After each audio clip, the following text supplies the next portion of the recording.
to Craft Me Daddy. My name is Althea. And I'm Tiff. And cheers. And cheers, bitch. Cheers, bitch.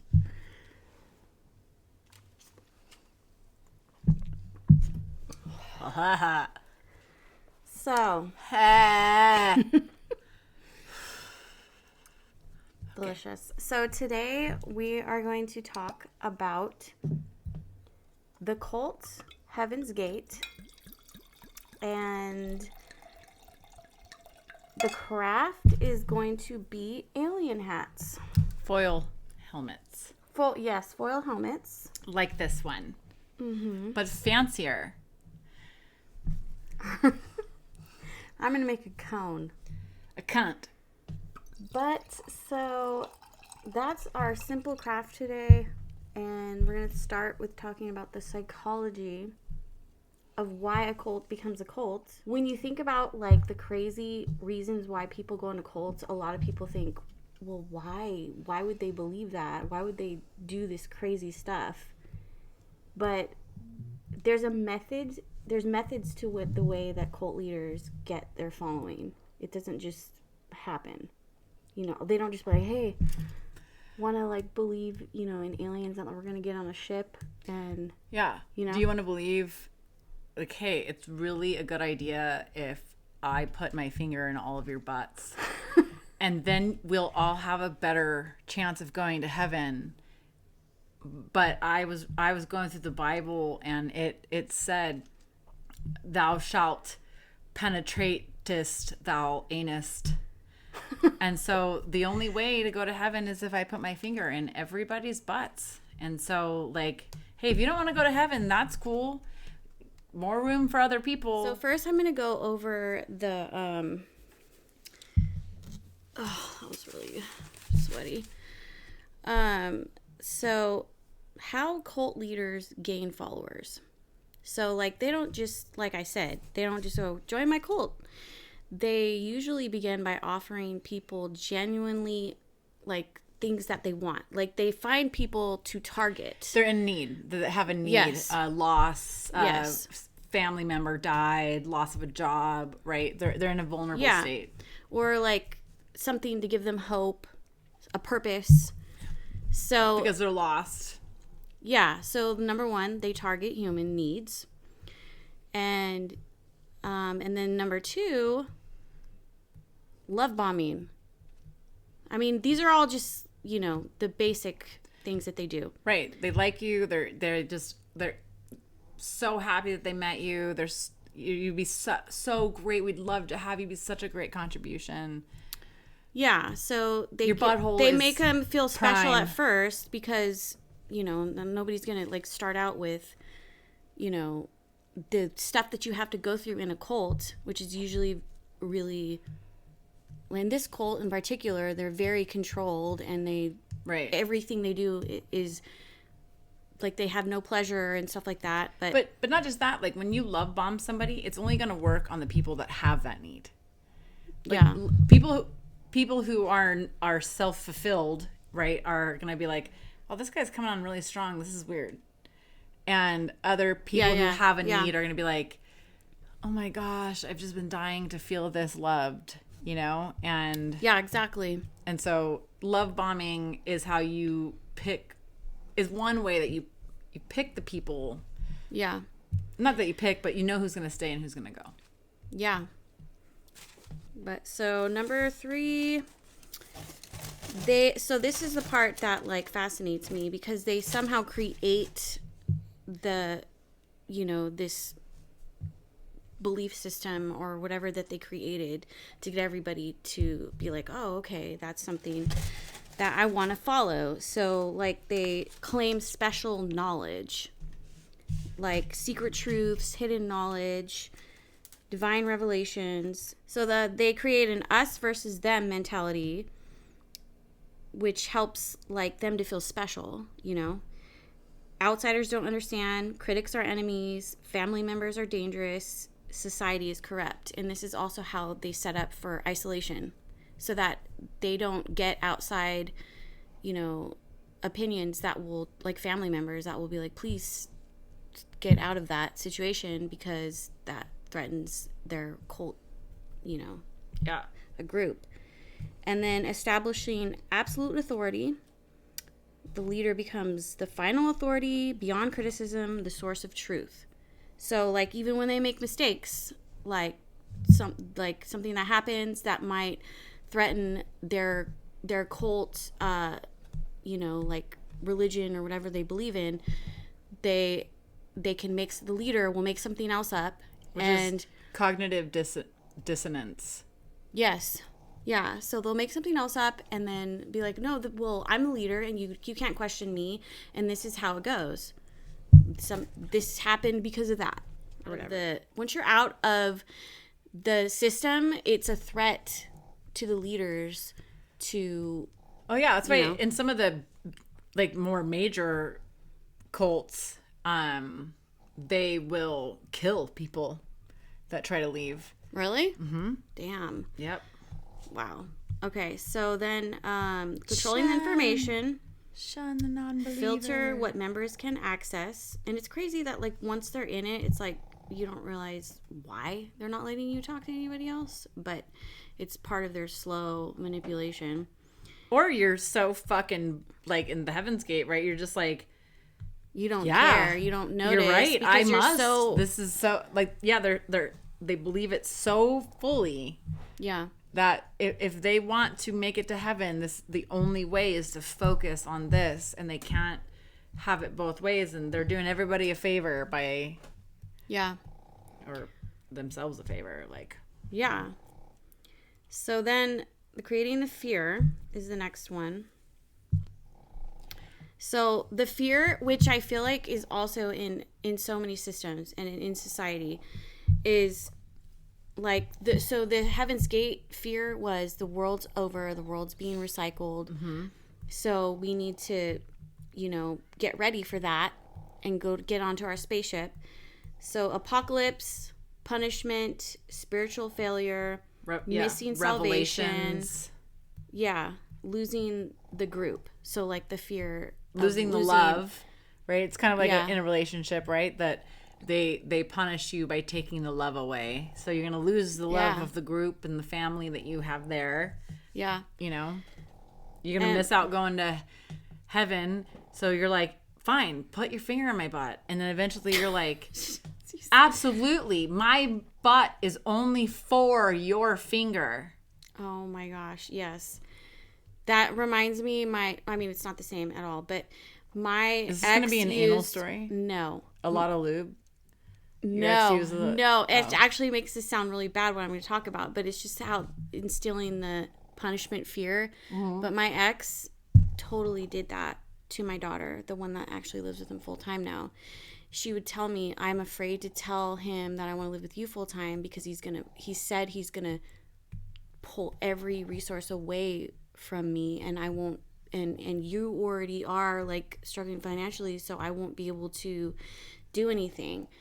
So he threatened her if she lived with me full time that he would be completely cut off access to her. Yeah, like, you don't get the phone, you won't get the money for this and that.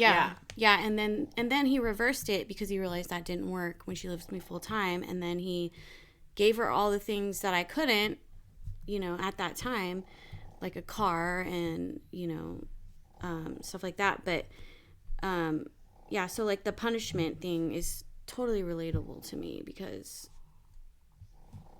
punishment is relatable to me as well. My ex, like, if I would flex a boundary, like, he wanted to he was gonna buy my 4Runner, and I was like, okay, cool. But he wanted to sell it, or he wanted to be able to drive it before he bought it because he was gonna sell his. Like, and I was like, hey, I'm not really comfortable with that, like, because if something happens to this car in the meantime while you're driving it, or it gets in an accident, then you no longer have to buy it, and I'm still financially liable for it, And he had already screwed me over a couple times financially, so I was like, I'm just not really comfortable with that. And he was so mad, and people have 2 cars all the time, and, like, this blah blah blah blah blah. And I was like, I'm really sorry, like, I'm just not comfortable with that until like there's something in writing or, you know, whatever. And he was just like, I'm done with this relationship. I'm no longer attracted to you. You're old, blah, blah, blah, blah, blah. It was like this whole fucking thing. And it was literally, that was the punishment. Yeah. I won't let him have what he wanted. And so he's going to take love away. And then 3 days later, would be like, why did you let me break up with you? And it's like, yeah, I didn't let you do anything. You make your own decisions, grown up. But yeah, it's crazy how they use that. But it was a punishment. It was, yeah. You won't let me have what I want. I'm going to take my love away from you. Yeah. Mm-hmm. To punish you. Yeah. It's so disgusting. So the next one is demanding sacrifice. They're asked to give time. Kill a goat. Yeah, they probably would do that in some of them. Like, let me see how much you're going to sacrifice for us. There are some, like, serial killers that their dads literally were like, make friends with this chicken and now we're going to cut this chicken's throat. Like, it's like a control and like a... Yeah, to see, like, how loyal are you going to be with me? And then because that other person wants the approval of the leader, they're going to do it. And they're literally devastated because... But I'm talking about children. Like, some people do this, and then they grow up to be serial killers. Yeah. Yeah. It's really disgusting. Yeah. I don't know how anybody could treat a child like that. But they use money, careers, relationships, and personal freedom of demanding sacrifice. Yeah. So. Yeah, you have to sacrifice your family. Like, you can't go to heaven if you're focused on loving your mom and your dad and your kids. Like, you can't give the Heavenly Father the fucking love and the things that he needs to get you into heaven if you are also trying to balance between Heavenly Father, dedication, and providing for my children. Yeah, and that's how they use the manipulation of making something sound like not as crazy as it actually is. Like, oh, they don't just say, hey, you need to leave your family. Why? Oh, just because I said so? They make it sound like, well, there's a purpose for it. And there's it's a subtle. reason for it. A lot of times it's not like just right up front. It's not like, here's a pamphlet. Join our cult. You have to give up your family. You have to give up status. You have to give up all of these things. Make all these sacrifices, and then you can join. It's literally like that. You join, you feel like you belong. You really love everything, and then it's like, oh hey, by the way, I really think that this person is not letting you grow. You need to let them go, and that's where it's more subtle a lot of the times. Yeah. Yeah, and all these steps that they do, they're all kind of intertwined because it's like the isolation. This is how they prepare them for the isolation part. Yeah. And the threat to, like, and the punishment and all that.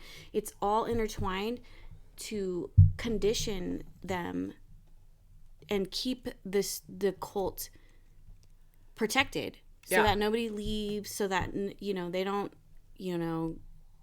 or they keep them in there. And nobody comes and says, oh, okay, this is... Like, they chose to be here. Yeah. Well, we didn't make them be here. They chose to be here. Right. And that's like the Nazis, right? Yeah. I mean, they were able to convince an entire group of people to kill millions of Jewish people. And, like, it was all done like a cult. Yeah. And aside from the isolation, but what you do is you isolate to make them feel more empowered than others. Like, no, we're a part of this group. Yeah, we have this thing that other people don't, and so you start to empower them by isolating them from others, not physically isolating them, but like mentally isolating them. So let's go into the actual Heaven's Gate. So those are like the basic structure of like just how cult gets you. Yeah. So just like a brief history of the Heaven's Gate is it was founded in the 1970s by two leaders, Marshall Applewhite and Bonnie Nettles. So I want to go over like the beliefs that the cult believed in. So Marshall White he brought in the Book of Revelation and the end of the world stuff, and he came from a Presbyterian background, so it was Christian. And the cult, or his partner, Nettles, Bonnie Nettles, she was actually into mysticism and the occult. Yeah, and New Age beliefs. Mm-hmm. So combined, they got together and they combined all those beliefs, like and then the science fiction with science fiction, UFOs, and this like New Age belief system. It's actually called something, I can't remember. It was New Age, and also astrology. So she was into astrology. Fell into the New Age. So the New Age was like astrology. It was like palm reading. You know, it was almost a cult, right? But like, it was just, well, it was a mixture of things. But it was, a cult can be, a cult doesn't mean Satan. It means anything that's not Christian. Well, it's definitely not Christian. I mean, I relate to that because I'm into astrology and I'm into like occulty things, but it's not like Satan stuff. It's more of like, you know, not that if you are good witchy things, a Christian, that you would assume that Satan things are bad. That's a part of Christianity. Yeah. But so, which is kind of crazy that they got together, because it's crazy that that the Christianity mixed with the occult stuff. But they created this thing where, like, well, we're special. Like, she connected to him in a way, like, well, he with had the revelation and the like end of the world kind of stuff that's in the Bible. Yeah. And then at that same time, the UFO stuff was very popular. Yeah. Because they had like UFO sightings and stuff like that, and everybody was talking about it at that time. Yeah. So them combining that, it's a mix of all those things. Yeah. And so there was a book that they read, I forget the name of it, but like it basically talked about how, like, obviously there were aliens because like there was I didn't know she read a book about that. They both read this book, and it talked about like how like the pyramids were so far past like the technology that the people had back then, that clearly it was alien technology. And so they read this book, and that helped to really fuel that sci-fi and that alien mindset, combined with, well, here's the stuff that we all believe. Yeah. But obviously it has to be believed that way because of aliens, and they don't understand that it was aliens, you know? Yeah. And they have studies out there where a lot of people cannot figure out, like, it's not humanly possible. Yeah. With the pyramids and stuff. So Marshall Applewhite, he was born in Texas in 1931. Because Texas. That's all I have to say. Okay. So he grew up in fucking Texas. A Christian. His father was a pastor. Presbyterian pastor. Yeah. So, and I think he tried to, he tried to follow his father's footsteps, and it didn't really work out. I have a whole theory on this, but please, I want to hear it. No, I want us to go through the whole show before I throw out this theory. But yes. Okay. I would love to hear because why? Because why couldn't he follow in his father's footsteps? Oh, okay. I didn't know, because that's after. Well, but okay. I mean, I guess that happens after. But yes. What happens after? His dad knows he's gay. Well, he didn't. I thought it didn't come out until he was like, okay, let's just get back to the history. But he worked as a teacher. He studied music, and he was like he taught music classes, and he also wanted to be more than that. He wanted to like Yeah, he did performances. So he got his master's degree wanted to be more famous in like music and arts, and literally like ended up moving his family to like Oklahoma or somewhere to be in more productions of these plays because he had a beautiful singing voice. He had a really great singing voice. Yeah, but okay, now I'm kind of getting the click of what you mean, like that there was a knowing of how he was, right? Because he Dad tried knew already. You think he knew? Yeah. Is there proof for that?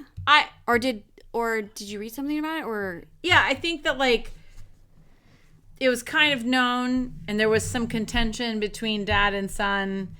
Yeah. But obviously, there is that need to be the good approval. old shame of religious. Exactly. Sexual shame. Especially, like, think about it. Like, in the 80s, there was so much religious shame. 70s and 80s. Like, shame on you. That's why, like, Jeffrey Dahmer was gay and, like, hated it so much that he was, like, killing people. These people hate that they're gay so much because religion has made them and their parents have made them hate it and fight it so hard that it skews their brain and they fucking kill people. Yep. Just like that other serial killer. Did you already say that? There's a million serial killers. That is literally the backstory. The one that we did a topic on. I just forget his name now. Gain. He wasn't gay. He was, but I'm talking about the sexual shame. The religious shame. You're not supposed to have these desires. Right. Shame on you for having these desires. And then he becomes this crazy serial killer. Does weird stuff with body parts because his mother shamed him to shit. Yeah. And there's a lot of especially homosexual shame that has led to this, primarily in men, because men deal with things with rage. And so when men get screwed up, they kill people. When women get screwed up, they cry a lot and date douchebags. Okay, so as a professor, he, the first sexual shame experience, he had an affair with one of the students in college. I wouldn't say it's sexual shame. I would say it's predatory. A teacher should not actually be having relations with a student. So I would say as his first predatory assignment, that's not the word I'm looking for. His first predatory engagement. Well, I like to emphasize how he had so much sexual shame about it. Of course, it was wrong, but but your sexual shame doesn't mean that you get the rest of his life to make other victims. Yes, right? Yeah. So like he couldn't help himself with these urges that he had, and he has an affair with a student. So which is wrong. A pedophile or predatory affair because master's degree, he might have been, he's probably teaching college. Way older they're probably than him. 18 and over, but it's still unethical, right? Do you remember how old he was when he did that? No, I don't. Matter. But he was a professor at a college. So then after that, I think he moves his family around. Yeah, he moves his family to try to like I'm gonna make it big, doing vocals, and it just doesn't happen. Yeah, he keeps getting like failure. So, but he actually, so shit falls apart. I don't know when he actually got divorced, but he actually lands a good part, and I mean, we didn't even go over like he got fired a bunch. Well, he got divorced after the affair, right? After more than one, and then he actually was about to do like his biggest part ever, and he was in the middle of practice, and I guess his dad died, and so during this practice, or rehearsal, he had a mental breakdown. Okay. Yes. And he goes to a hospital in Texas, where he is from, and also where he's back at. Hold on. All right. That better smell good. You're welcome. Oh my God. You asked for it. You were like, "Can you please blow it in my face?" Oh, it smells like fruit, or like a fruity smell. Almost like fruit. It's probably your like Celsius. A little. My Celsius. Celsius. Energy drinks on the brain. No, her White Claw. Okay. Yes. Did you just do a side smell? No, I did a side eye. I did a side eye like that meme of that little girl that's like. Oh, I remember that. It's so funny. Wait, speaking of which, can I get some more wine? Oh yeah. Actually, you know what? Can I get another one of these? Can I get? And they're in the fridge. What? Yeah, I got you. I'm just like not feeling the wine today. What's love got to do with it? Got to do with it. Who needs a heart when a heart can be broken? All right. Finally know the words. Actually, okay. my side chat. One of the best advice that my mom ever gave me was, you know that song, What's Love Got to Do with It? Uh-huh. She was like, what's love got to do with it? She said that to you? Mm-hmm. She said, it takes a whole lot more for a relationship to work. What does love have to do with it? Oh, so that like, sunk in when you were younger? Oh, yeah. And I'm like, you can be like, I love them. Love is enough. Love ain't enough. Love ain't enough. What even is love, anyways? What is love? What Baby, don't hurt me. What is love? Don't hurt me. You know what? I'm going to talk about that next time. What is love? Speaking of which, it's a chemical thing. Even Marshall Applewhite talks about it. Yeah. It's a chemical thing? Love is chemical? It is. The way that our body feels love is a release of hormones, chemicals. Yeah, but those go away if it's not grown. Well, yeah, those go away because that's the passion part of thing. Actual, true love is trust and effort. Yeah, not chemicals. Yeah, but that's I'm just saying it ain't chemicals. It ain't chemicals. It's in the Bible that love is for real. So, our craft making... This is going to be... I guess I should start making my helmet hat. Because I want to make a cone. But here's also the thing I just realized at this moment. What? That is so loud. That we are not actually going to be able to do this conversation. Okay, we'll make the cone head. We'll make the heads after. We'll make the heads after. Okay. And it'll be quick. But this is not something we have to demonstrate anyways. What I'll do is it'll be fun. At the end, I'll set a timer. And we will have 5 minutes to make the best fucking alien hat ever. That's fucking brilliant. So, we were talking about... Marshall White, Oh, yeah. So, he goes into the insane asylum. No, not the insane asylum. He's just kidding. At a hospital. Just kidding. He's at the hospital because he had a little issue. And he meets his other half. Not his wife. Bonnie Nettles. Yeah, Bonnie non-sexual other half. Because Marshall Applewhite did get married and did have children. Yes. But he did like penis. He was gay. But Bonnie Nettles also had 4 kids. Yes. And was married. And she was into astrology. Mm-hmm. And that is the red flag. You better shut your mouth. You better shut it. So she left all of her children. Dude, this is hard for me because I like what she believed in. Because I'm into like the astrology. I won't lie. Witchy shit. 100% out of the two of us, you are the one joining a cult. Shut.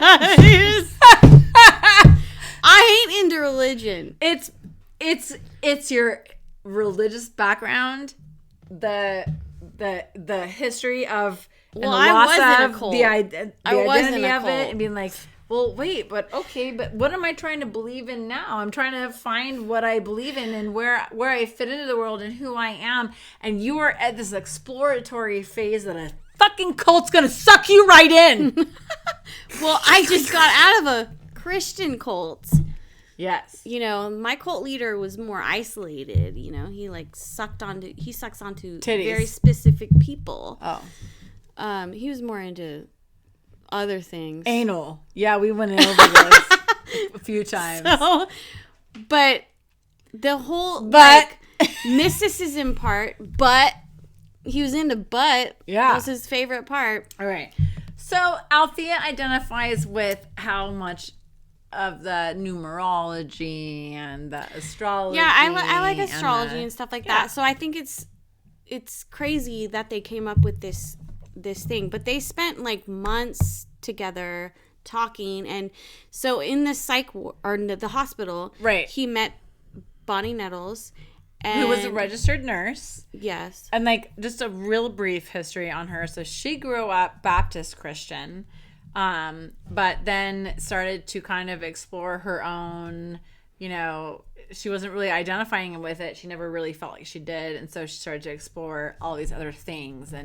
And she did a lot of meditation and yoga and astrology and things like that. But she was a registered nurse. She's married with 500 kids, just like Althea here. And but she left her kids. I didn't leave my kids. Yeah.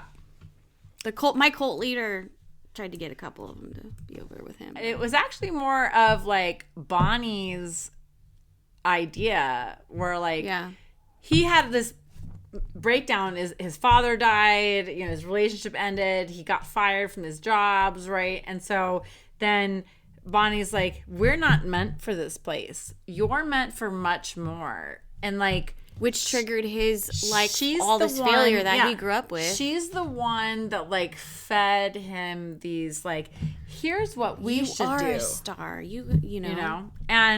And so it starts. Right, where they then go and they read everything that they can get their hands on. They read all these books, kind of mentioned it earlier. They like look into all these things. They travel to learn more things. They learn all about these religions. And then they like just decide, here it is. Yeah. We figured it out. And this is where my theory comes in. Okay, let's hear it. I fucking think it makes way more sense that God is an alien and Jesus is an alien, and people back then that wrote the Bible didn't understand, oh, it's a miracle, but they just didn't understand alien technology enough to understand that the aliens came and could cure cancer already. So they could do these things. It makes way more sense to me that there was life somewhere else that came and showed up, and people back then didn't understand what it was because they hadn't been exposed to it yet. Like if there is alien stuff in the Bible. If somebody from the 1400s or whenever got plucked and put into today, they would think everything they were seeing was a miracle. Yeah. It's just like, you know, if we read something, like if we were back in the olden days and we read about the technology that's created a device today, like that you could use like to communication with somebody in another country. That's like magical. You're on the phone. That is somehow you're talking to somebody else. You don't know that it's phone. You just hear about this device. Yeah. That connects. That is mystic. That is magical. That is a miracle. So some fucking alien had chemotherapy already. He fucking came over in the fucking Jesus times and he cured some cancer because he gave the bitch some fucking chemo pills, and they were like, cool, I'm healed. You're Jesus. Let's start a whole religion on it. And like, but really they were aliens. Yeah. Or time travelers. I would love to be a fly on the wall in my brain. Their conversations of Jesus's? Yours too. I would like to watch Jesus's conversation. Love to watch you in your house while you're buzzing around, you know? Yeah. But wouldn't it be like crazy to see how because they spent months talking and reading and like, you know, going, oh my God, no, really, this, that. Like, wouldn't it be crazy to sit and listen to their conversations? No. To be honest with you, I'm going to be real. The Heaven's Gate cult is the most fucking boring thing I've ever fucking come across in my entire life. Everybody that joined was fucking boring. Oh, hell yeah. I would never join their cult. whole discussions were boring. I'm not saying that anybody there was not smart, was not... Which they actually were very smart. They all... Yeah, they were we'll get into fucking that. engineers and things like that, right? But like... They lived a very boring life. Or like their cult was very boring. Only boring people can live a strict, boring life and be fulfilled being boring to the point that, like, I honestly can't even listen to the story until even up to the point where they kill themselves. It's still fucking boring. Yeah. The whole fucking thing is actually boring. I have a friend that was telling me she's like obsessed with those cults too, and she went up to their property. Oh, in Rancho Santa Fe? Because they lived in like a huge, beautiful mansion. Yeah, in San Diego. Yeah. Yeah, in San Diego. Yeah. But yeah, so. All right, so where we left off was, all right, yeah, all right. So they met, so I wanted to ask you more about your theory. My theory is just that it's not my theory. My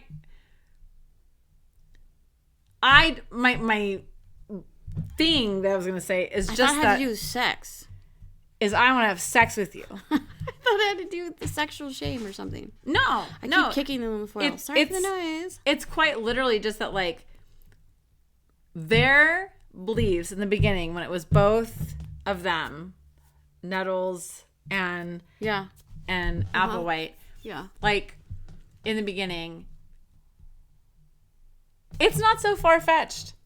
It's literally just the Bible, but with aliens. And I think the Bible is bullshit to me.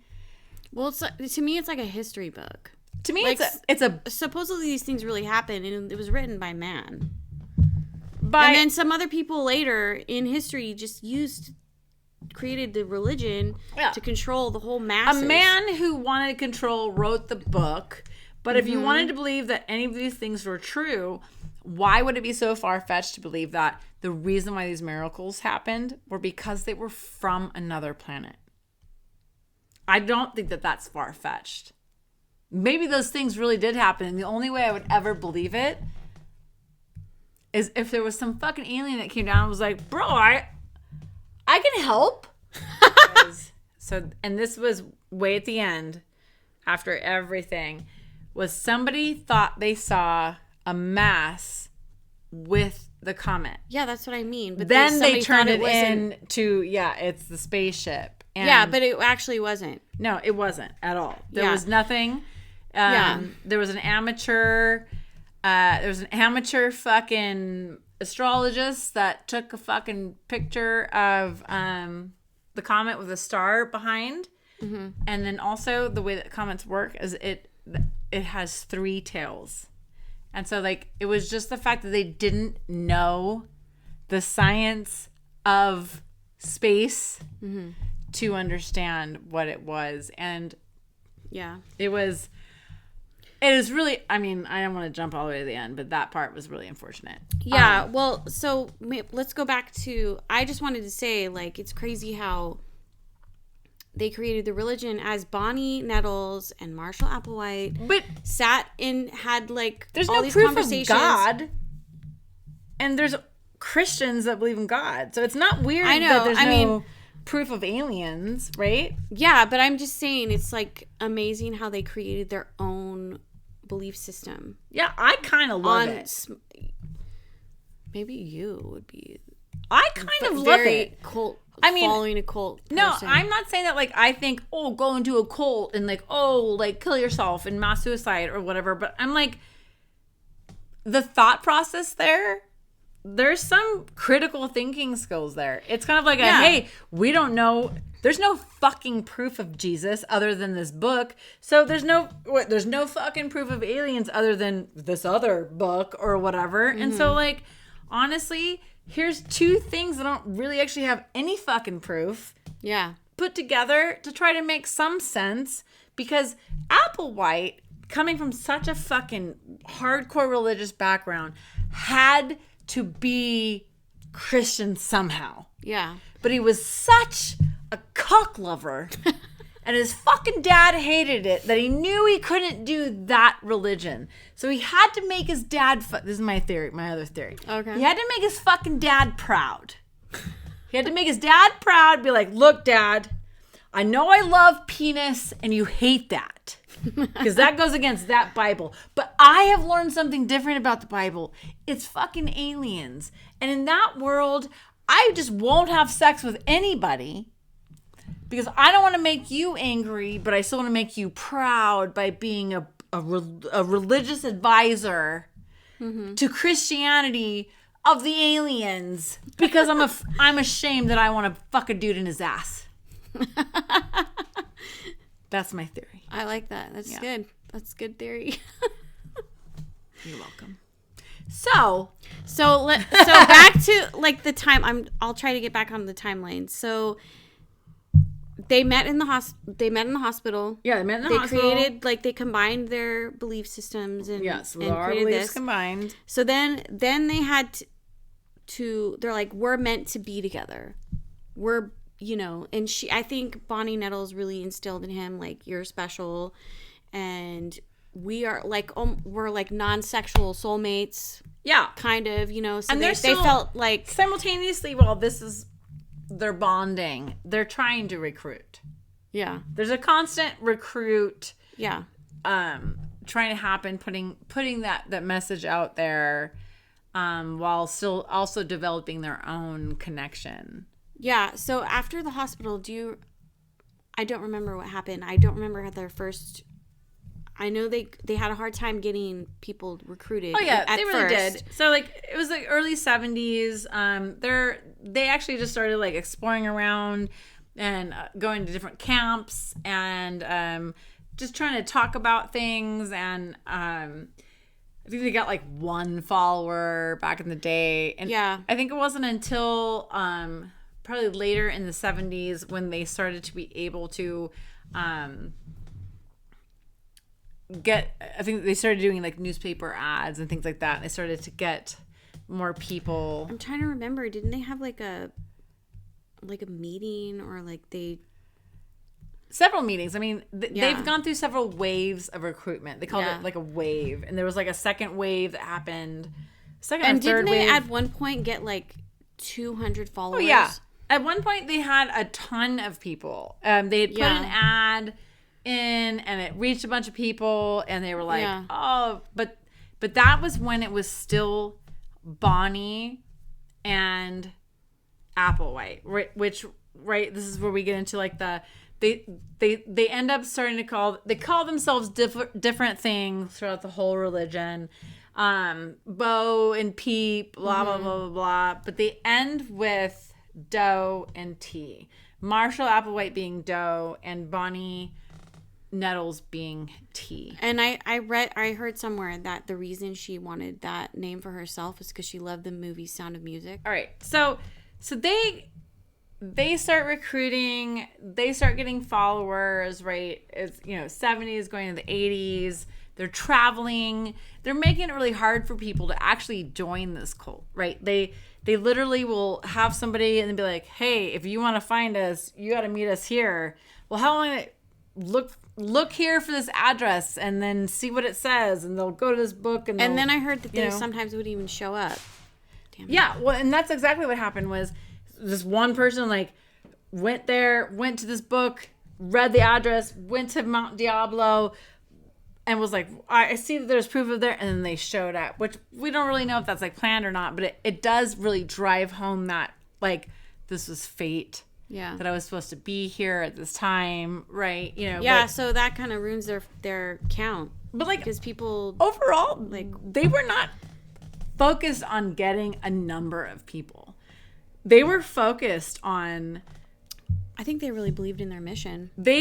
100%. Like there's debate on whether or not this was technically a religion and not a cult because of how hard these people believed in these things. Yeah, I was thinking about it earlier and I was like, you know what? I feel like they weren't all their like methods and the way they did everything, it didn't even though they lived in a nice mansion. They only lived in a nice mansion towards the end. They didn't live in a nice mansion the whole time. But I feel like because they also killed themselves and all that and they didn't like didn't seem like it was driven by money.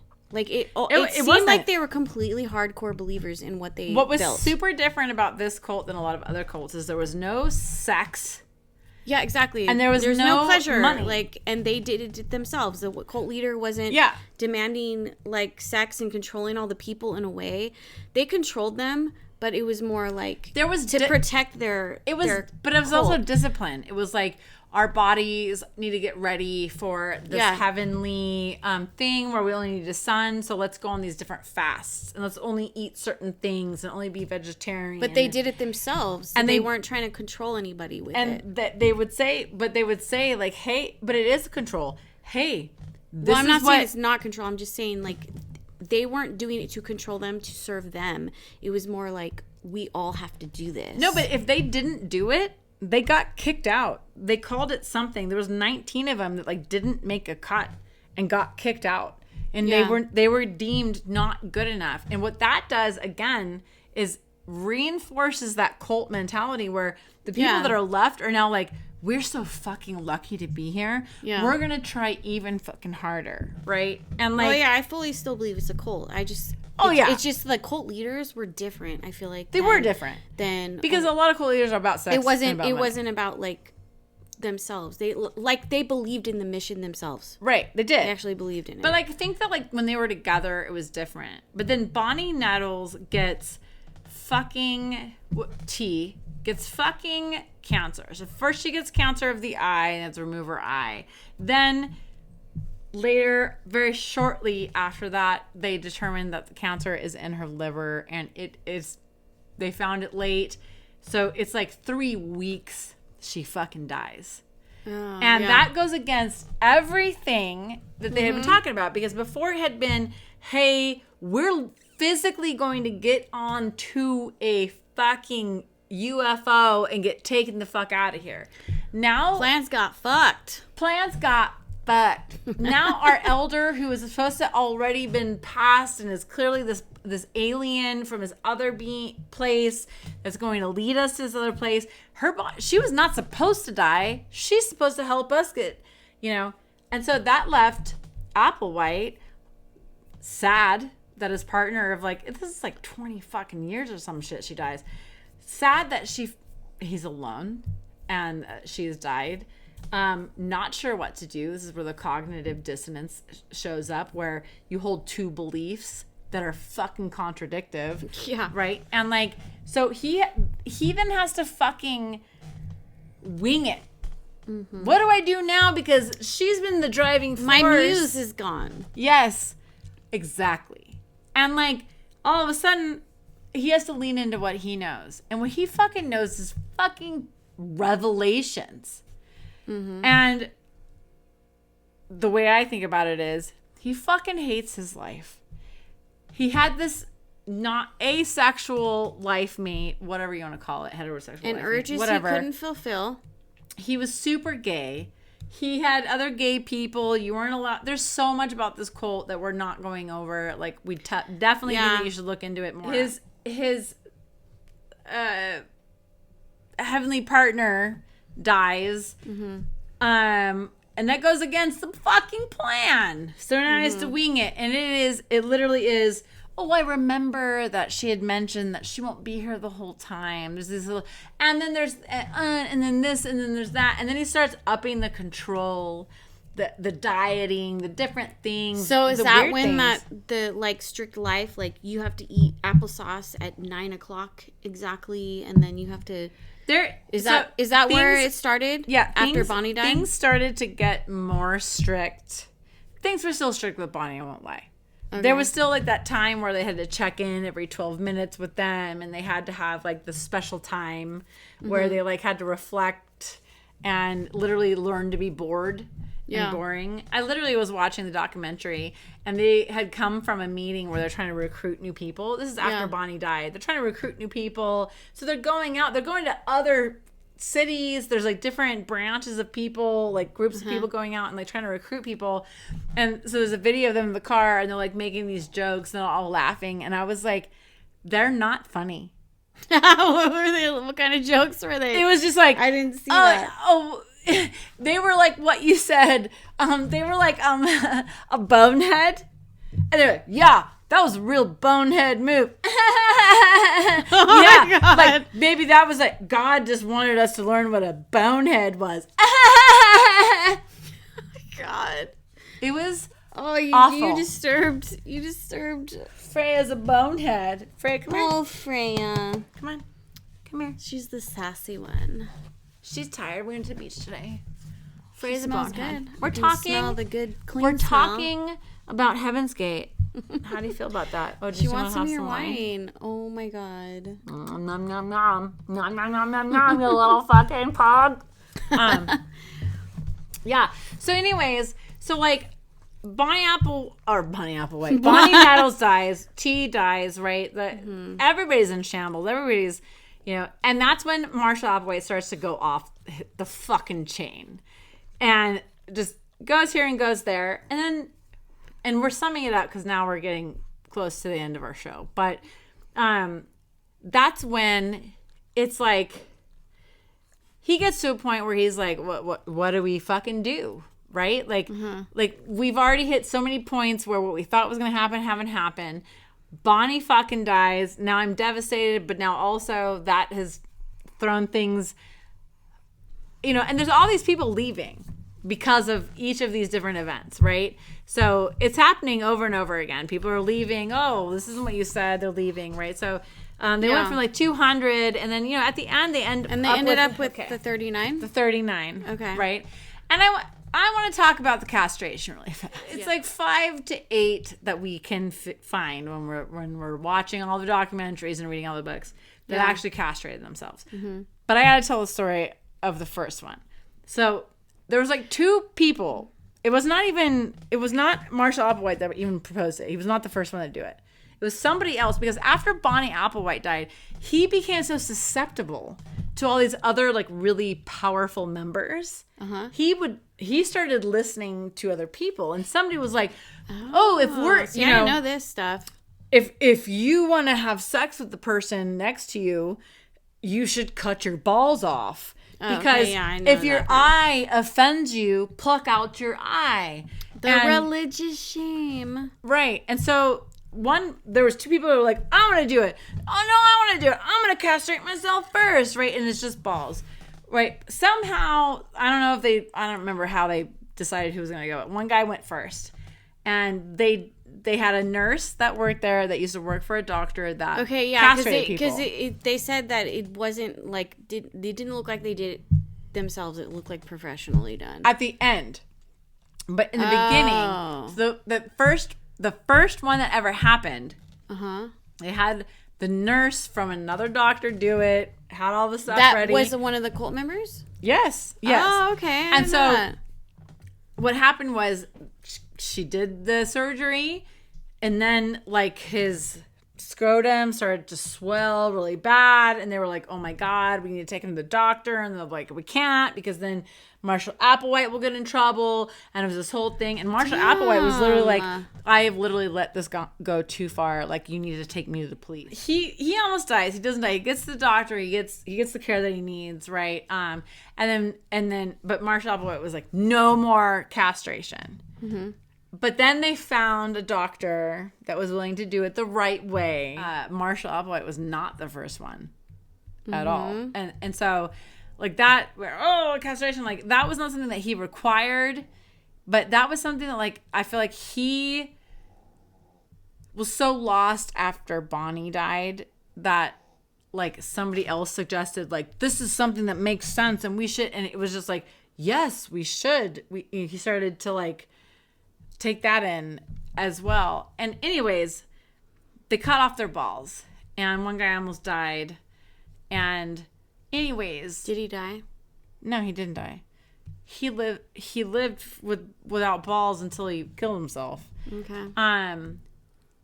Then they all are like, Marshall Applewhite was like, oh, there's this comet that we see coming around, and I remember that me and Bonnie were alive looking at a comet in the 70s, and this must be Bonnie speaking to me, telling me that this conspiracy theorist said that they saw something traveling with Hale-Bopp.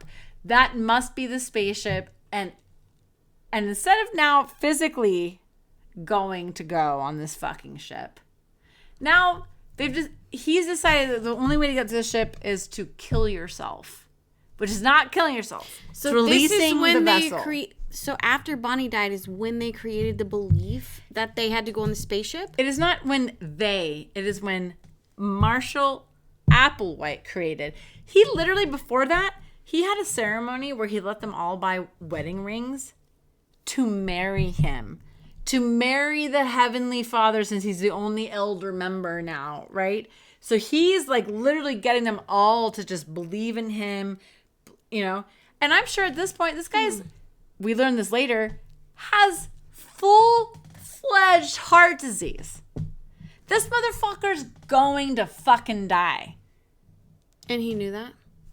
I don't know what he knew, right? I'm assuming that he did know. Damn. And I like, listened to so many things. So here's the only part. way. So basically, instead of just saying, hey, I fucked up, I'm wrong, you guys need to understand that, like, no, he just, like, let's convince everybody to also kill themselves. Well, he loves this, like, you know, like, being, like, all the attention and being the leader, so he's not gonna drop that. And what can a narcissist not do?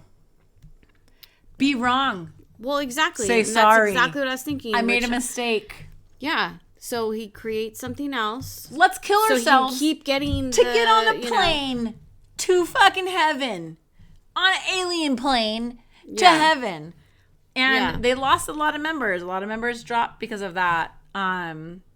It wasn't until they viewed Hale-Bopp that they and that somebody had said, which was false, was a conspiracy theorist, said, oh, we see something traveling with it, that he latched on. At this point, he's like 70, and he's got fucking full-fledged heart fucking failure.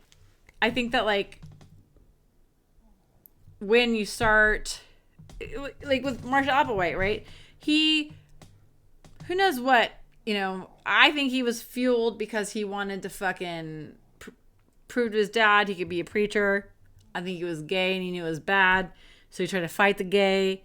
And then I think at the end, I think number one, I think he wanted to fucking die. I think he was too proud and narcissistic to be able to mention, hey, by the way, I was wrong. And so the only thing was to convince everybody else to do the thing that he ultimately wanted to do as well. And so 39, it's the largest mass suicide on U.S. soil to date. And they all had black and white Nikes on, and it was only because they were on sale. So he was obviously a cheap bastard. Yeah, so maybe we should talk about, like, how they all killed themselves. Oh, yeah. So they all decided. Yeah, they made exit videos that they sent to people, which is weird. The whole thing is weird. They're weird people. And then they sent the videos to other people, and then they drank. They mixed a combination of phenobarbital and applesauce or pudding, and they mixed that up, and then they drank vodka and some mixture, and then they put bags over their heads. So to make sure that if the supplement didn't work, that they would die from suffocation. And they went through stages. Yeah, 3 stages. To make sure that the second stage made sure that, or the stages were so that the other people made sure that the other ones died. Yeah. And there was 2 left at the end that didn't have the shroud covering them, which was proof that they were the last 2. So it went into waves. And then obviously when the San Diego police were called and they found all the bodies, which was a previous member, they sent the video to let him know what was happening. Then he goes to the home and finds everybody. And and then they saw that it was the deaths were several days, several days more recent, and there was 2 that didn't have the same shroud but still had the bags. And so pretty much what it was the primary cause of death was asphyxiation, which is the bag, but literally the phenobarbital and the vodka combination was lethal. But I wonder how they like decided the stages. Like, we're gonna be the last person who makes sure that all of you are dead, and then I kill myself. They went in ABC order. I'm just kidding. I made that. I know you made that. They played a game of catchphrase, and whoever sucked the most actually had to be in the last phase because you had to watch everybody else die. Dude, it was such a peaceful way to go that I'm sure that none of them actually even thought it was that big of a deal. That's probably the only reason why, because there's other cults where people die and it is like a ratchet way to die, and to be able to watch people suffer and struggle like that and then move and then just be like, cool, I'm ready for that, right, is so mind-blowing that like it must have been. But they think they have a mission, so it's like, okay, good, you're going to the you're going to the spaceship. I'm happy. They literally didn't think they were killing themselves. They literally didn't. They thought they were going to the next level. They were hiring up. They were leveling up, whatever it was. The thing that bothers me is that Marshall Applewhite could have fucking come up with any other way. It could have been, hey, I actually think we're supposed to live our life to the fullest. And then when we do that and we die, our consciousness goes and we'll all be together again. He could have said literally anything else. But his decision was to convince everybody to fucking kill themselves. That's where I have the problem. I'm like, hey, they were all die hard about this thing. They were ride or die. 20 years these people were in this group with each other, right? And like, cool, you believe this? You cut your balls off? Right on. You do you, right? But when Bonnie dies and then he loses his fucking shit and he goes, the only way to fucking take care of this is if we all kill ourselves. 25-year-olds killed themselves because Marshall Applewhite said it was a good idea, who had full-fledged fucking heart failure.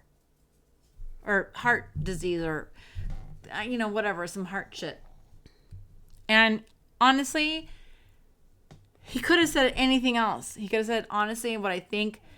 He could, cognitive dissonance again. I've had a new epiphany. We're supposed to live our lives to the fullest, and then we get to meet up with our Heavenly Father. Blah, blah, blah. And he didn't do any of that. He was like, let's kill ourselves. In fucking black and white shoes that were on sale. Yeah, like, how do they come up with That's that? how you know he's a fucking narcissist. That's how you know he's a piece of shit, right? Is he was controlling these people. He could have made anything, but he hated his life. He wanted to go. He was already dying. The pride and the fucking shame, he had to take everybody with him. And it's the biggest fucking mass suicide and fucking on U.S. soil, which does not mean is the biggest cult, U.S. cult suicide, but sure on U.S. soil, biggest suicide to date. Yeah. Oh, that smelled like a burger. Yeah. So I had a delicious burger earlier. Did you smell it? No, but I don't want to smell it. A burger is just the fact that you said burger. You don't like burgers? Oh, you don't eat like meat? to breathe. I don't like to smell other people's insides. That's all. Anyways. Okay, my ass hurts really bad, and honestly, we need to make an alien hat real quick, but we also need to end. We need to take a brat. We need to take a brat. Right. So what we're gonna do is we're gonna make foil hats so that we can either channel the aliens or prevent them from contacting us. We don't want Heaven's Gate to retaliate against us. So we're going to build some foil hats. But Which I want to say that they still have a website and they are still a living cult. Yeah, there are still 2 people that take care of their website, and there's still other people that, yes. But anyways, ride or die. We're gonna make some because honestly, hats. Alien Jesus makes way more sense to me than Jesus. So like, I get it. Trust me. But a lot of people don't think that T or D Bonnie T-Bonnie would have TD? that Bonnie would have wanted them to go that far. And so a lot of people that believe in the old school part of them are like, hey, no, I'm not down with this, but I still believe in everything else. I mean, there's still people that still follow the cult. Alien Jesus makes more sense than Jesus. All right. Yeah. So now we're gonna give ourselves 5 minutes, and we're gonna make the best fucking foil hats that we can to fight off the alien Satan. Alien hat challenge. Alien hat challenge. Okay. So, look, it is at. All right, I don't know. We're at 2, so let's just go. Ready, Okay. Go.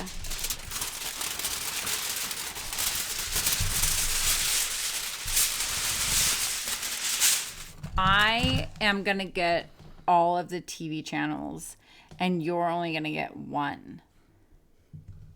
I only want one. The channel of Althea. Well, I didn't fart. You farted. I want the channel of Althea.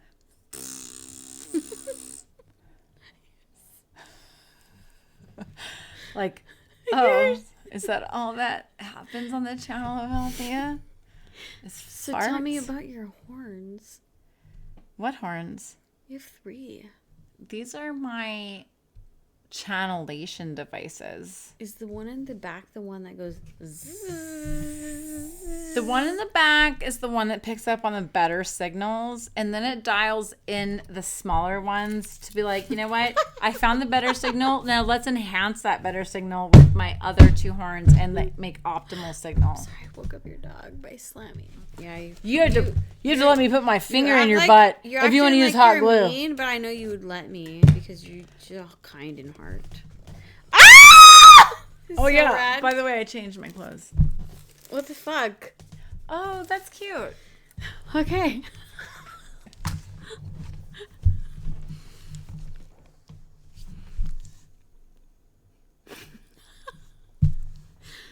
Queens. I just snapped my neck when I did that. Yeah, I heard some popping. I was like, your fucking C-spine is not in the best shape it's ever been. Oh yeah, it probably isn't. All right, well, It's all fucked up. Okay. I feel like It's been past 5 minutes. dude, it has been past 5 minutes. Also, this is a long show, and we're really sorry, but there was a lot of information, and we did our best to compact it into one episode, and then we still had to craft, obviously, because that's what we do. And so you're welcome. Yeah, like I wanted to do a different craft, but this was way better. This was that Way better than what I wanted to do. You know, we have a cult, and it's called the Craft Me Daddy Cult. The cult of personality. I got a song. For Join it all. our cult. We have a purpose. You know what the purpose is? It's to have Exposing the fucking truth. exposing the truth. I am the truth. The only way to be able to see the true truth is with my finger in your butt. Just spit out one. Yeah. Well, they're going to need that to lube up their butts for the truth that we're going to deliver to them. And we're going to cheers, bitch. Okay. Cheers. Whoa. That's an empty cup. I know. Ooh.